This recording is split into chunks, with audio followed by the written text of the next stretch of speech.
민수기 8장 14절에서 22절 말씀을 통해서 이스라엘을 대신한 레위 지파라는 제목으로 하나님 말씀 함께 나누겠습니다.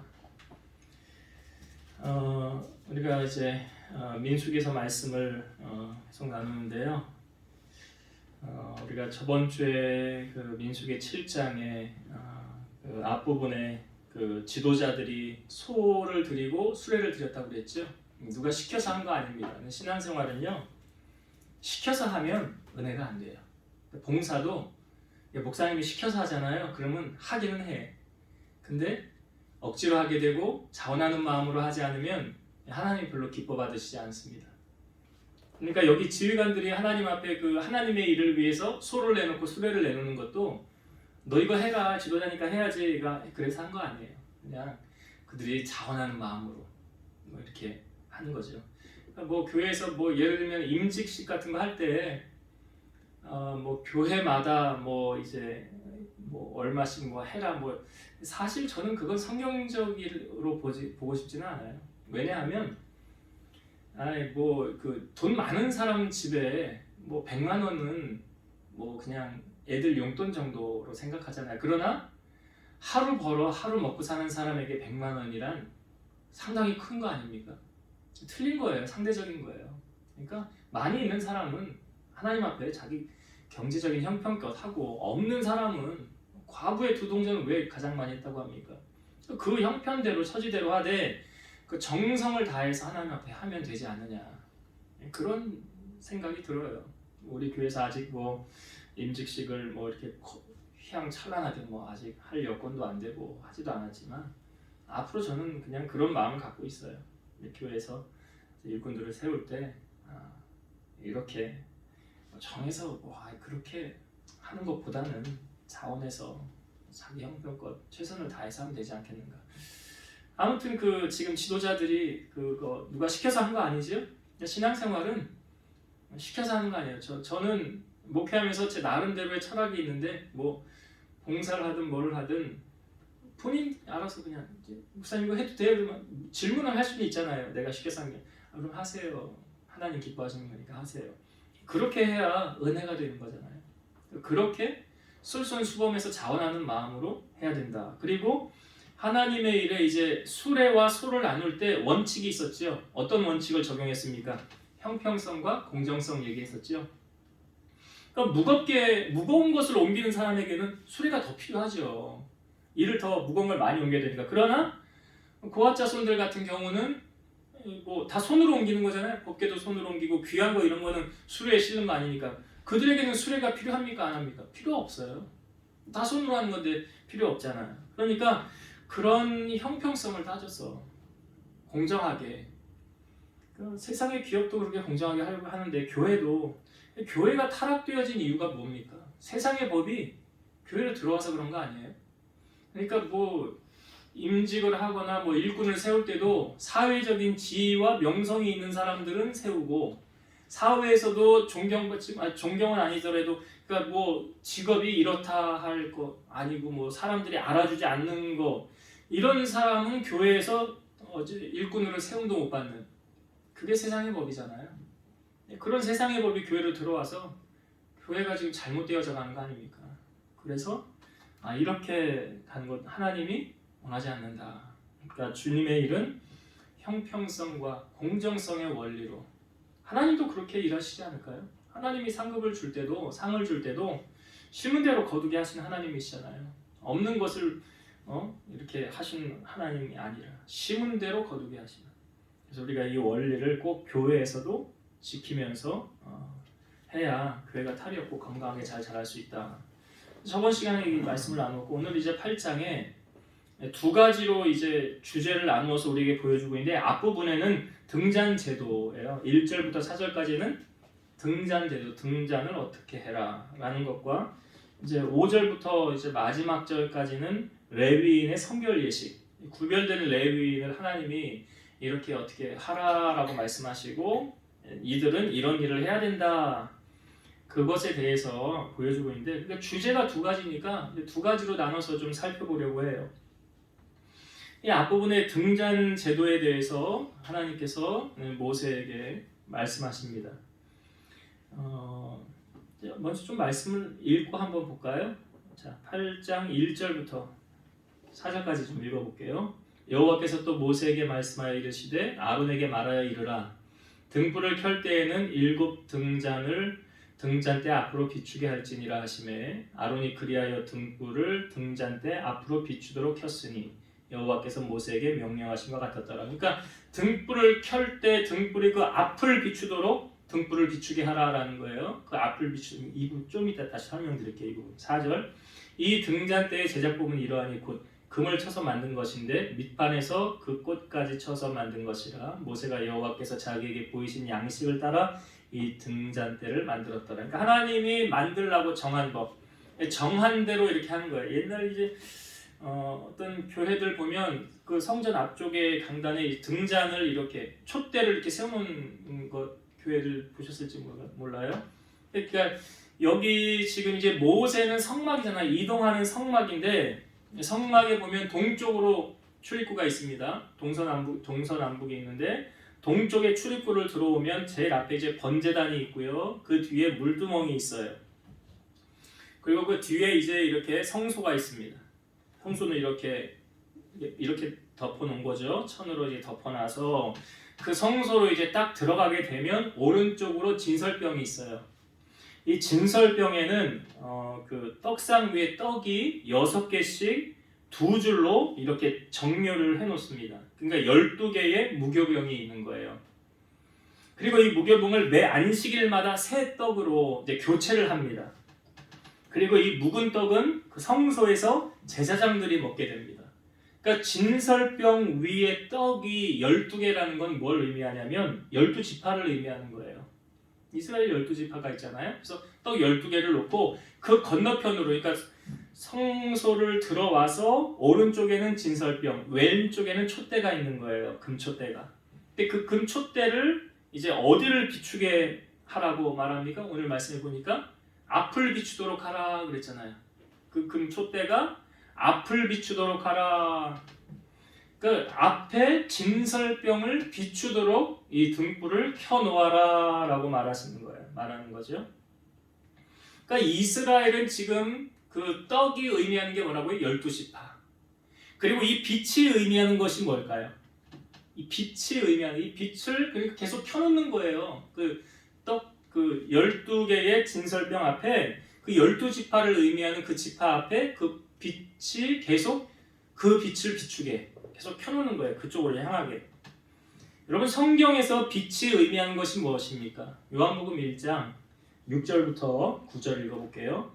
하나님께로부터 보내심을 받은 사람이 있으니 그의 이름은 요한이라. 그가 증언하여 이르되 곧 빛에 대하여 증언하고 모든 사람이 자기로 말미암아 믿게 하려 함이라. 그는 이 빛이 아니요 이 빛에 대하여 증거하러 온 자라. 참빛 곧 세상에 와서 각 사람에게 비추는 빛이 있었나니. 자, 세례 요한을 소개하면서 요한은 빛이 아니래요. 그러면서 말하기를 빛에 대하여 증언하고 있는 사람이라. 그러니까 세례 요한의 목적이, 세례 요한은 예수님보다 6개월 먼저 와서 예수님의 길을 예비한 사람이잖아요. 그러니까 빛에 대하여, 그는 빛이 아니고 빛에 대하여 증거하러 온 사람이라 그러면서 참빛 곧 세상에 와서 각 사람에게 비추는 빛이 있었는데 이 빛이 누구를 말하는 거예요? 예수님이죠. 그러니까 빛은 예수님을 말하는 거예요. 자, 예수님께서 우리를 세상에 보내실 때 산상수훈 마태복음 5장 14절에서 16절 봅니다. 너희는 세상의 빛이라. 산 위에 있는 동네가 숨겨지지 못할 것이요 사람이 등불을 켜서 말 아래에 두지 아니하고 등경 위에 두나니 그러므로 집안 모든 사람에게 비치느니라. 이같이 너희 빛이 사람 앞에 비치게 하여 그들로 너희 착한 행실을 보고 하늘에 계신 너희 아버지께 영광을 돌리게 하라. 예수님이 우리를 세상에 보내시면서 2가지 역할을 감당하래요. 빛과 소금의 역할을 감당하라 그랬어요. 그러니까 너희가 빛이니까 빛이 사람들 앞에 비춰서 너희의 착한 행실을 보고 하늘에 계신 하나님께 영광을 돌리게 하라. 그러니까 빛의 역할은 어둠을 물러내는 거죠. 빛이 가면 어둠은 물러가게 돼 있어요. 빛의 열매는 무엇입니까? 에베소서 5장 9절. 빛의 열매는 모든 착함과 의로움과 진실함에 있느니라. 빛의 열매 3가지가 뭐라고요? 모든 착함과 의로움과 진실함. 그러니까 예수님이 내 안에 계시면 우리가 빛의 자녀 아닙니까? 그럼 내 안에 이 세 가지 속성이 나타나는 거예요. 착함, 의로움. 오늘 요셉을 볼 때 요셉은 어떤 사람이래? 의로운 사람이라 나오잖아요. 그렇죠? 의로운 사람이라. 그러니까 의로움. 세 번째가 진실함. 그러니까 마귀는 거짓의 아비라고 그러잖아요. 거짓말 계속하고 다니고 거짓을 만들어내는 사람은 마귀에게 속한 자고 진실한 자는 하나님의 자녀. 로마서 13장 12절에서 14절 밤이 깊고 낮이 가까웠으니 그러므로 우리가 어둠의 일을 벗고 빛의 갑옷을 입자. 낮에와 같이 단정히 행하고 방탕하거나 술 취하지 말며 음란하거나 호색하지 말며 투기하거나 시기하지 말고 오직 주 예수 그리스도로 옷 입고 정욕을 위하여 육신의 일을 도모하지 말라. 그러니까 어둠의 일을 버리라는 것은 예수님의 옷을 우리가 입으라는 거죠. 예수 그리스도로 옷 입고 예수님이 뭐라고 그랬어요? 나는 빛이라고 그랬잖아요. 그러니까 예수 그리스도로 옷 입는다는 것은 빛의 자녀로 사는 거예요. 빛의 자녀로 산다는 것은 어둠의 일을 물리치는 거예요. 이 어둠의 일에 대해서 말하잖아요. 방탕하거나 술 취하거나 음란하거나 호색하거나 투기하거나 시기하는 거, 이게 어둠의 일이에요. 그런 일을 벗어버리고 육신의 일을 도모하지 말라. 그러니까 이 등잔 때에 계속 등을 켜놓고 불을 켜놓으라는 것은 그 빛이, 예수 그리스도의 빛이 지금 계속 12지파를 지배하기 위해서 모든 하나님의 백성들에게 비춰주고 있는 거잖아요. 그러니까 우리는 이 땅에 살면서 지금 빛의 자녀로 살아가고 있는가? 예수님이 빛이시라 그랬잖아요. 그러니까 나도 그 빛을 전하고 어둠을 물리치고 있는가? 아니면 이 어두움의 세상 속에서 나는 어둠과 타협하고 있는가? 그 말을 말하고 있는 거예요. 우리는 금초대의 불을 밝혀서 진설병을 비추는 것이 바로 예수 그리스도께서 우리를 밝히고 계신다는 사실이고, 이 험한 세상, 어둠의 세상에 주님의 빛을 우리가 비춤으로 말미암아 빛의 자녀로서의 역할을 감당하라라는 것을 알려주고 있는 말씀입니다. 자, 그 다음에 이제 두 번째 주제가 무엇입니까? 레위인, 여기 레위인의 성결 예식이거든요. 그러니까 하나님께서 레위인들을 택하여서 이제 뭐 5절부터 이게 쭉 내용에 보면 이렇게 하라, 레위인을 드릴 때 하나님께서 정해 주신 것이 있어요. 네. 한번 볼까요? 뭐 말씀이니까 한번 읽어볼게요. 5절부터 한번 보겠습니다. 여호와께서 모세에게 말씀하여 이르시되 이스라엘 자손 중에서 레위인을 데려다가 정결하게 하라. 너는 이같이 하여 그들을 정결하게 하되 곧 속죄의 물을 그들에게 뿌리고 그들에게 그들의 전신을 삭두로 밀게 하고 그 의복을 빨게 하여 몸을 정결하게 하고 또 그들에게 수송아지 한 마리를 번제물로 기름 섞은 고운 가루를 그 소제물로 가져오게 하고 그 외에 너는 또 수송아지 한 마리를 속죄 제물로 가져오고 레위인을 회막 앞에 나오게 하고 이스라엘 자손의 온 회중을 모으고 레위인을 여호와 앞에 나오게 하고 이스라엘 자손이 그들에게 안수하게 한 후에 아론이 이스라엘 자손을 위하여 레위인을 흔들어 바치는 제물로 여호와 앞에 드릴지니 이는 그들에게 여호와께 봉사하게 하기 위함이라. 레위인으로 수송아지의 머리에 안수하게 하고 내가 그 하나는 속죄 제물로 하나는 번제물로 여호와께 드려 레위인을 속죄하고 레위인을 아론과 그의 아들들 앞에 세워 여호와께 요제로 드릴지니라. 그러니까 이게 하나의 예식이죠. 레위인을 하나님 앞에 드리기 위한, 하나님 앞에 바치기 위한, 하나님 앞에 봉헌하기 위한 하나의 예식을 지금 설명하고 있는 거예요. 예, 쭉 우리가 이제 보았죠. 예, 그냥 이 말씀은 그냥 그대로 우리가 그냥 이해를 하면 되죠. 왜 하나님이 이렇게 하라고 했을까라기보다는 하나님이 레위인을 정결하게 해서 하나님의 구별된 자로 세우기 위한 그런 하나의 예식으로 하나님께 드려졌다. 자, 이 예식을 거친 후에 이제 우리가 이제 14절부터 한번 좀 볼게요. 14절부터 너는 이같이 이스라엘 자손 중에서 레위인을 구별하라. 그리하면 그들이 내게 속할 것이라. 내가 그들을 정결하게 하여 요제로 드린 후에 그들이 회막에 들어가서 봉사할 것이니라. 자, 한 가지 우리가 예전에 나눴던 말씀에 한번 여러분 생각나실지 모르겠는데 하나님께서 이스라엘이 12지파잖아요. 그런데 그 중에서 왜 레위 지파를 택하셨는가? 자, 이스라엘은 12지파가 형성되어진 배경은 야곱이 그 아들들을 12명을 낳게 되잖아요. 그들이 12지파가 된 거예요. 첫째 아들이 루벤이죠. 르우벤, 시몬, 레위, 유다 이렇게 레아가 넷을 순서대로 쭉 나왔고 종들을 통해서 또 아들 낳고 나중에 라헬을 통해서 11번째가 요셉, 12번째가 베냐민이에요. 그럼 왜 하나님께서 12지파 가운데 레위 지파를 선택하셨는가? 첫째 장남 르우벤도 아니고 아니면 예수님이 어느 족보로 어느 지파를 통해서 왔습니까? 유다잖아요. 네 번째. 그러니까 유다 지파도 아니고 왜 레위 지파를 선택하셨는가? 모세가 시내산에서 십계명을 받으러 올라갈 때 40일 동안 올라가 있었는데 그때 이 모세 형인 그 아론이 이스라엘 백성들을 지도하고 있었죠. 그때 사람들이 와서 뭐라고 말합니까? 우리를 위하여 인도할 신을 만들자. 그러니까 아론이 금덩어리를 다 가져와라. 그래서 그 부어가지고 뭘 만들었습니까? 금송아지 만들었죠. 그러면서 뭐라고 그래요? 이게 이제 우리를 인도할 신이라고. 그러니까 하나님께서 모세에게 이 백성이 타락했다고 그러잖아요.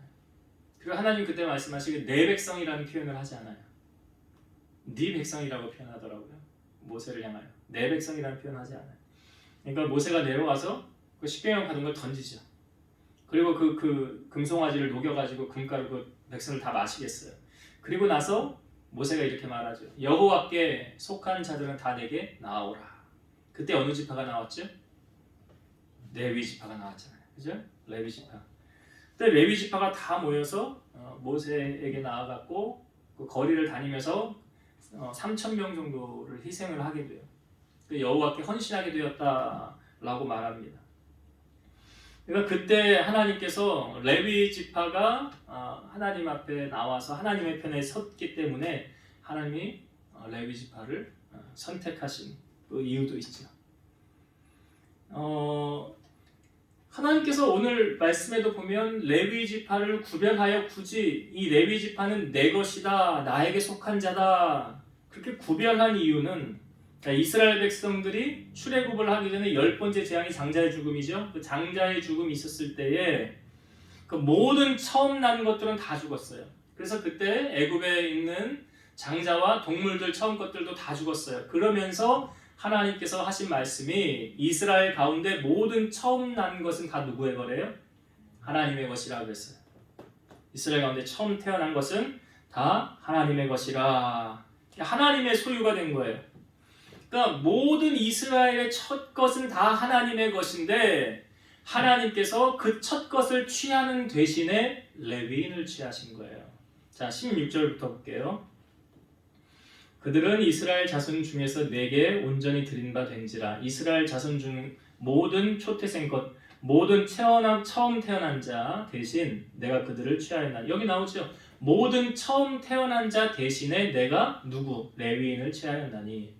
이스라엘 자손 중에 처음 태어난 것은 사람이든지 짐승이든지 다 내게 속하였음은 내가 애굽 땅에서 모든 처음 태어난 자를 치던 날에 그들을 내게 구별하였음이라. 이러므로 내가 이스라엘 자손 중 모든 처음 태어난 자 대신 레위인을 취하였느니라. 그러니까 여기 하나님이 레위인을 취한 이유를 분명하게 말씀하고 계시죠. 이스라엘 자손의 처음 태어난 것들은 다 원래 내 것인데 그 첫 것을 취하지 아니하고 그 대신에 레위인을 내가 취하였다라는 거예요.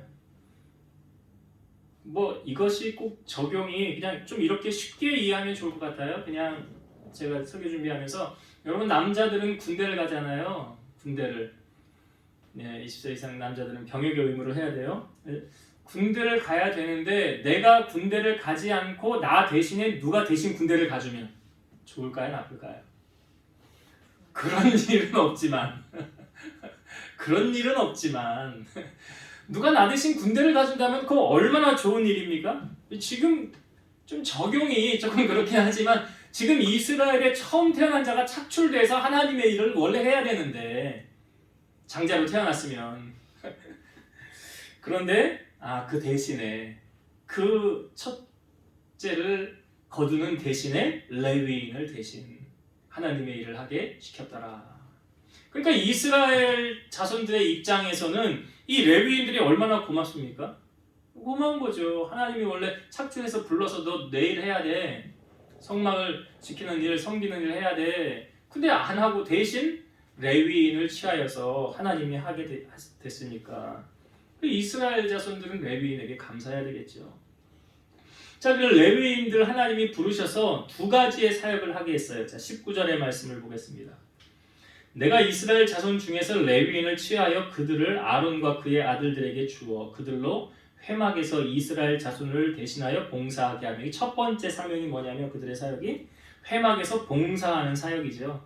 그러니까 회막에서 봉사하는 게 여기 보니까 이스라엘 자손을 대신하여, 그러니까 원래 처음 태어난 이스라엘 자손이 이 일을 해야 되는데 그들 대신에 누가 대신하고 있는 거예요?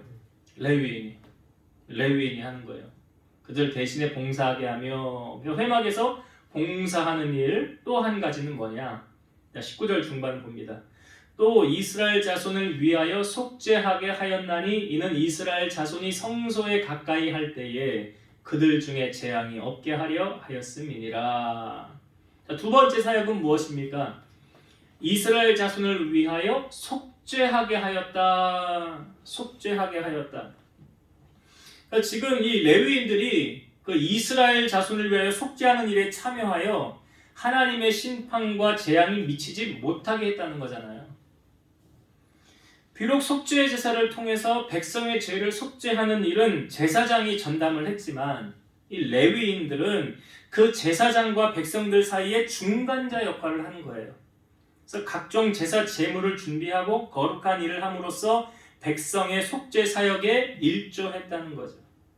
그러니까 이러한 레위인들의 헌신적인 노력으로 이스라엘 백성은 자신들이 직접 성소에 나아갈 필요가 없었더라. 이 레위인들을 보면서 좀 이런 생각이 들었어요. 그러니까 이스라엘의 지금 대표성의 원리로 레위인들이 주의를 하는 거 아닙니까? 크리스찬들의 대표성, 좀 뭐 이렇게 적용하기 좀 그렇지만 사실은 모두가 다 하나님의 일을 해야 되는데 꼭 그렇지만은 아닌 것도 같아요. 그냥 교회에 와서 그냥 예배만 드리고 가는 사람들도 있고, 반면에 이 레위인들처럼 하나님의 일에 봉사하고 주의 일에 헌신하는 사람들, 그런 분들이 있기 때문에 교회가 건강하게 유지가 된다라고 생각이 돼요. 예전에 그 코미디언인 남희석 씨 아시죠? 남희석 씨가 개신교예요. 개신교인데 제가 예전에 TV에서 한번 봤나 뭐 어디서 본 기억이, 설교 준비를 하다가 생각이 났는데, 이 남희석의 어머니는 별로 집안일에 관여를 안 한다는 것 같아요. 그러니까 뭐 아버지가 많이 하는지, 그리고 또 아들이 잘 보니까. 그런데 엄마가 그때 하는 말이 이거예요. 엄마는 뭐 집안일도 안 하고 뭐도 안 하고 그러잖아. 그때 그 엄마가 하는 말이, 나는 그 대신에 기도하지 않냐. 나는 그 대신에 기도하지 않냐. 아니, 그 생각이 나더라고요. 예. 아, 정말. 근데 이제 그것이 정말 귀한 것을 아는 사람은 그걸로 그냥 끝나는 거죠. 다른 거 얘기할 필요 없죠. 그게 정말 귀한 거니까. 지금 레위인들이 그 이스라엘을 대표해서 그 주의 일에 봉사하고 속죄하는 일에 헌신하는 것이 이스라엘로 하여금 귀한 사역을 감당하고 있는 거 아닙니까? 그런 거 보면 주의 일에 헌신하는 목회자들, 마치 이 레위인들처럼 구별되어서 하나님의 말씀을 전하고 그들에게, 백성들에게 바른 진리를 전하고 꼴을 먹이는 것이 참 귀한 일이 아닌가 그런 생각을 하게 됩니다. 자, 마지막 부분 단락의 20절부터 이제 그 뒷부분의 말씀 볼게요. 20절부터 봅니다. 모세와 아론과 이스라엘 자손의 온 회중이 여호와께서 레위인에 대하여 모세에게 명령하신 것을 다 따라 레위인에게 행하였으되 곧 이스라엘 자손이 그와 같이 그들에게 행하였더라. 레위인의 이에 죄에서 스스로 깨끗하게 하고 그들의 옷을 빨매 아론이 그들을 여호와 앞에 요제로 드리고 그가 또 그들을 위하여 속죄하여 정결하게 한 후에 레위인이 회막에 들어가서 아론과 그의 아들들 앞에서 봉사하니라. 여기 이제 봉사하는 게 나오죠. 제사장을 도와서 섬기는 일을 하는 거예요. 레위인들이. 여호와께서 레위인의 일에 대하여 모세에게 명령하신 것을 따라 그와 같이 그들에게 행하였더라. 20절과 22절에 공통적으로 나오는 말씀이 있습니다. 예, 공통적으로 나오는 말씀이.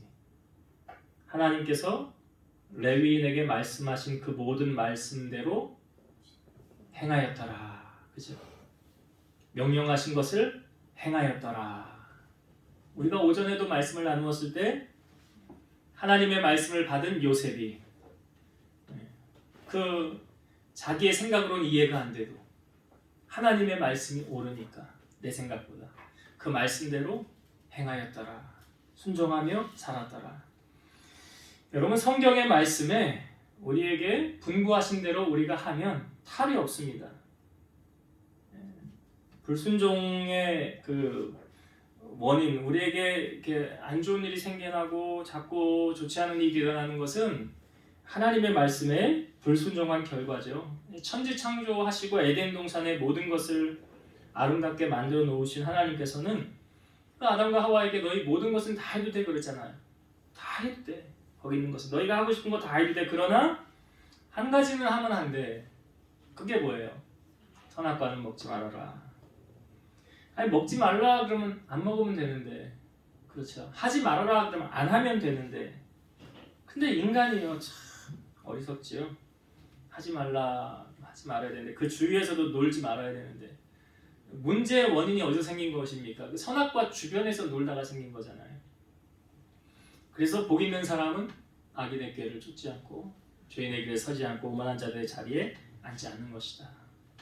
이사야 1장 19절 20절 너희가 즐겨 순종하면 땅의 아름다운 소산을 먹을 것이요 너희가 거절하여 배반하면 칼에 삼켜지리라. 여호와의 입의 말씀이니라. 그러니까 하나님도 하나님 말씀에 순종하는 자에게는 아름다운 소산을 주신다 약속해 주셨어요. 그러나 거절하여 순종하지 아니하면 그에 따른 대가를 지불할 것이다.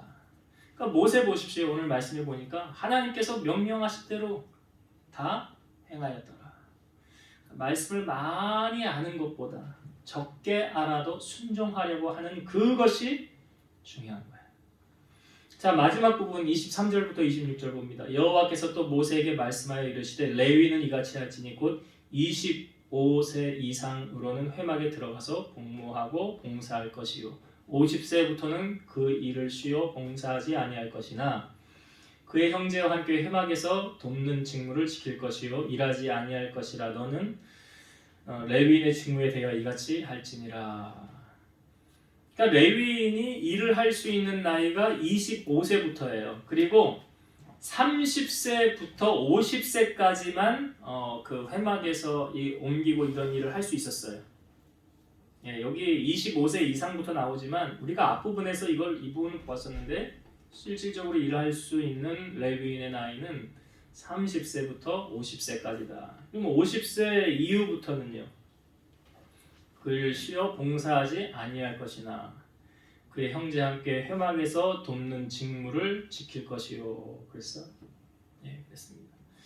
이 말씀을 보면서 이제 목회자들도 어느 회사나 기업이나 다 정년이라는 게 있잖아요.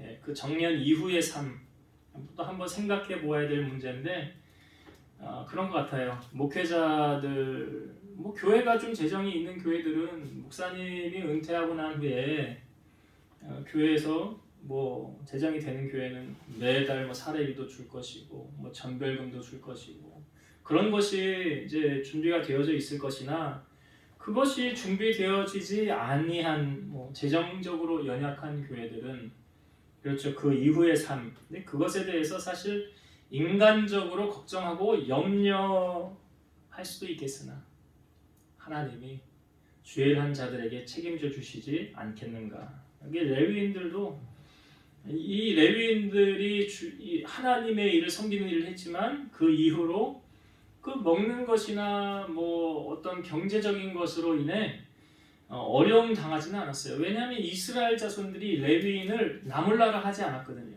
그들을 생활할 수 있도록 서포트 해주고 거처할 수 있도록 이렇게 각 지파들마다 레위인이 거할 수 있는 처소들을 예비해 주었어요.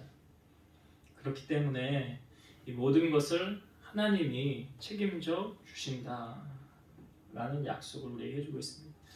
자, 이제 말씀을 정리하고 마치겠습니다. 오늘 등잔을 차려놓는 방식, 왜 등불을 항상 그 진설병 앞에 비추라고 하였는가? 예수님은 빛이라 그러셨어요. 그래서 그 빛이 이스라엘의 12지파에 비친다는 건 우리 모두에게 비춰주신다는 거죠. 그래서 주님의 빛이 우리에게 비춰짐에 나타나는 현상은 우리가 세상에 갔을 때 어둠을 물리치고 빛의 자녀처럼 살아가야 된다. 그래서 빛의 열매는 착함과 의로움과 진실함이라. 이 세 가지의 열매를 우리의 삶을 통하여 보여지고 나타내줘야 진정한 크리스찬이다. 그렇게 우리가 살아가야 되고요. 또 레위인을 하나님이 취하신 것은 이제 하나님의 편에 섰기 때문이기도 하고, 또 출애굽할 때 10가지 재앙 가운데 첫 번째 난 것을 다 멸하시면서 그 다음에 하나님이 이제 첫 것은 다 누구 것이래요? 내 것이다. 첫 것은 다 하나님의 것이다. 그러니까 이스라엘 가운데 처음 태어난 사람들은 다 하나님의 일을 해서 착출이 돼야 되는데 하나님 그렇게 하지 아니하시고 그 대신에 레위인들을 하나님이 받으셔서 처음 태어난 모든 자들을 대신하게 하셨더라. 그러니까 이스라엘의 입장에서는 레위인들이 참 고맙죠. 예, 자기 대신 이 일을 감당하게 해주었으니까. 그래서 이 레위인들이 하는 사역 두 가지는 회막에서의 봉사와 이스라엘 자손을 위한 속죄하는 일에 헌신하게 되었더라. 그리고 이제 모세가 하나님이 말씀하신 대로 다 행하였다는 것을 우리에게 보여주고 있고, 그들의 정년의 모든 것 끝날 때까지, 그들의 삶이 다할 때까지 하나님이 그들의 삶을 주장하시고 인도하셨다라는 것. 그래서 우리가 말씀을 나누었습니다. 자, 이 말씀이 우리의 삶에 잘 적용되어져서 하나님 은혜로 살아가는 여러분 되시기 바랍니다. 기도하시겠습니다. 살아계신 하나님, 예수님은 빛이시라고 하셨습니다. 그래서 우리가 주님을 닮아가면 그 빛이 우리의 마음속에 거하여 어둠이 물러가게 되어져 있고, 이 어둠의 세상에 우리가 나아가는 순간 어둠이 물러가고 빛으로 세상이 변화되어질 줄로 믿습니다. 그런 영향력 줄 수 있는 우리 성도들 되게 하여 주옵소서.